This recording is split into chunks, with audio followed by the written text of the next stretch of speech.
Hey, welcome to Whitefields Community Church Sermon Extra. Great to have you with us once again this week. I'm here with Pastor Nick Cady, who is the pastor of Whitefields Community Church here in Longmont, Colorado. And we are currently in the middle of our series called I Could Never Believe in a God Who, and we're finishing that sentence with a variety of topics that were pulled from a poll, basically asking what are some of the to finish that question, what are some of those things that are obstacles to you becoming a Christian? Or if you are a Christian, and some of the things that you kind of deal with, maybe you can't, your friends have asked you the questions you can't answer. And so we have been trying to go through a list of these, I could never believe in a God who. And this week, the topic is I could never believe in a God who creates hateful and hypocritical followers. And this is probably one of the number one if you consider all the polls that are taken, throughout the years and, through the population. This is one of the major reasons, usually number one of why people tend to reject Christianity, and it's because of basically Christians, and they're kind of the hypocritical nature by which we go about our Christianity many times. And I think one of the things we discussed last week is that, as you go into a topic like this, it's like, well, you just got to own it, because of course us as Christians, we do sometimes fall into that hypocritical category, and for the very reason that there's a standard that God has set that none of us can reach, and we can only reach it through salvation through Jesus Christ. And so, that was a very, very important point that you brought up in Sunday's message, and just the fact, don't try and put it aside, just own it, and then say why, because there is that standard, and that's fulfilled in Jesus Christ. But there are a couple things you weren't able, as we go through all these subjects, you can't really cover all of them on Sunday morning, and one of them is just, a lot of the atrocities that are attributed to Christians over the years, and people always bring them up, Crusades or Middle Ages or, all those burning at the stake, Salem witch trials or whatever it might be. And of course, politics, just even now, people, especially in the region we live in, people seem to attribute Christianity and Republican politics, and so, some of those things you wanted to comment and just shed some light on those topics here today. Yeah, I mean, when it comes to atrocities that have been carried out historically by Christians or under the banner of Christianity, you mentioned there's also the Inquisition, and there's some that really just generally get brought up. There were wars between different Christian groups, Protestants and Catholics and Orthodox, and holy wars waged against Muslims who had taken land from Christians in the Crusades and things like that. I really like the quote from Leo Tolstoy. He says, "Attack me, but don't attack the path that I walk on." If you ask me for the path home and I walk along that path drunkenly side to side, it doesn't mean it's the wrong path. Mm-hmm. And I think that is really the key. And, this is what we would call a trivial objection. And it is an objection, but in a way it's a trivial objection. And what a trivial objection is when you kind of deflect, right? It's when you change the subject to talk about something else. Now, on the one hand, I can understand people who say, I don't want to be around, I struggle to be around with people, especially I think right now, the thing is we live in a very politically charged environment in our country. Maybe we have for a long time, but we definitely do right now. And, one of the ways that politics works, I think that we have to understand the game, right? So each side is trying to polarize, because if you polarize, you don't want people to be lukewarm or, kind of like not care. So what you try and do is you try and make the other side seem really bad, and you try and make your position seem really strong. And so in other words, whereas I think the general population probably has a lot more in common, politics and, we have news media, they're being paid to talk 24 hours a day. And the things that get attention are controversy. So we live in this culture, and we can't ignore that there's this culture where things are being brought up all the time. There's constant controversy. There's constant like wow factor, like oh no, and trying to scare people and things like that. And it's really easy to get caught up in it.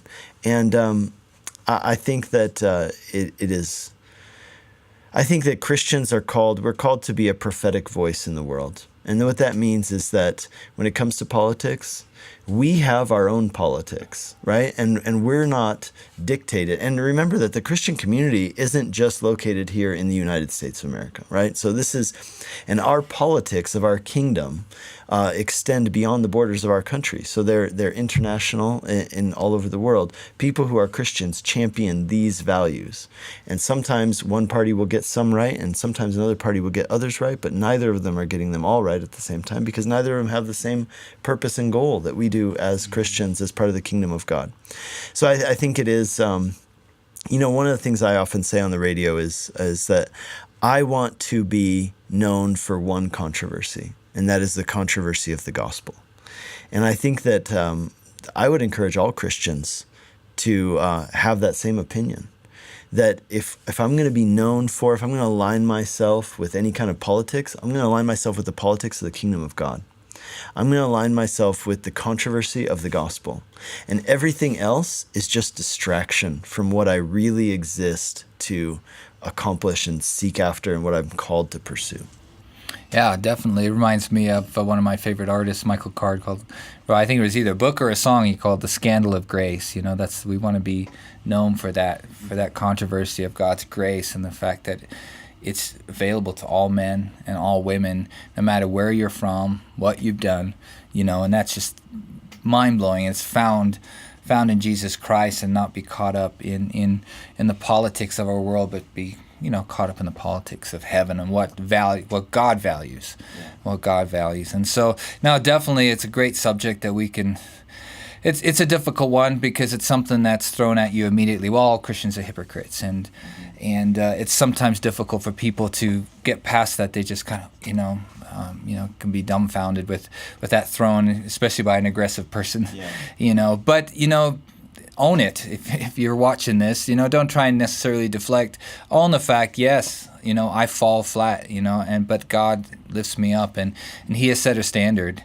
Well, one other thing I would add to this too is that I think you could say the Bible's the story of many things, right? So in a way, you could say the Bible's the story of a rock. It's the story of a lamb. You see these narrative arcs that go from Genesis all the way to Revelation.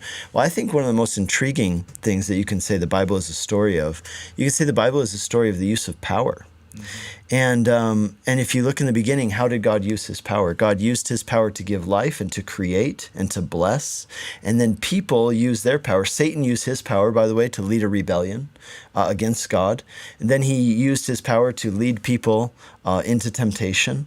And then people use their power to rebel against God. They use their power, like Cain uses his power to murder his brother. We see Abraham uses his position of power over his wife in order to basically throw her under the bus and protect himself.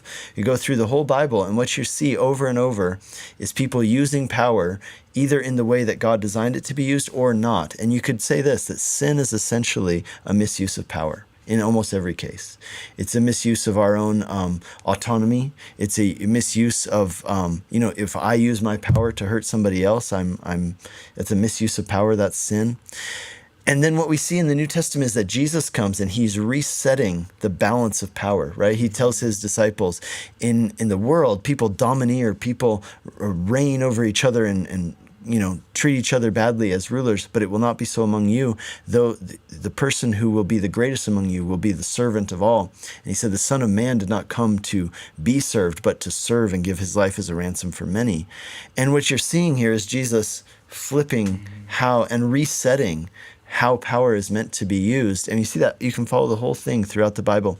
You see that Paul the Apostle, says, we are not here to lord over you in your faith. We are here to be helpers of your joy. Again, that's the idea of service and servant, using power to serve others. Paul says, husbands, love your wives as Christ loved the church and laid down his life for them. So he's calling husbands to servant leadership. And you see this throughout the Bible. And then finally, at the end of all things, you see God using his power to judge evil and put an end to it forever, and to restore life and the harmony and the way things are meant to be. And I guess I would put it this way, is that if you keep that narrative arc in mind, you have to see that, yes, some people who called themselves Christians or who, but what did they have? They had power. And how did they use that power? Did they use it according to what the Bible throughout teaches? And the answer is no. And again, like you said, we own that. We don't hide from that. One of the things I learned this from reading something by the founder of Ritz-Carlton, is that he says, you know what, saying I'm sorry, even if you aren't directly responsible, is a powerful and meaningful thing. And so I think that's what we should do. We should say, I'm sorry that people have hurt you who called themselves Christians. I'm sorry that people throughout history have done things that did not represent the heart of Christ. But please, don't let some trivial pursuit keep you from Jesus, because at the end of the day, when you stand before God, you're not going to be asked, what did other people do who called themselves Christians? You're going to be asked, what did you do with Jesus? And we can't let, I would even say it's like, this is the work of the enemy of our souls to distract us from this very important question, is that he brings up all these trivial things. Oh, what about that Christian guy? And what about these people in the Crusades? And what about, Donald Trump and all these things? You know what? There's a much more important question. And then once you answer that question, then you can start to deal with all the other things. And it becomes very clear. And that question is, what are you going to do with Jesus? Yeah. No, that's a very important question. And I hope you're wrestling with that one too. If you're watching this, what are you going to do with Jesus? Because you're going to be held account one day for that very question. And no matter what happens in the world around you. And so very important topic.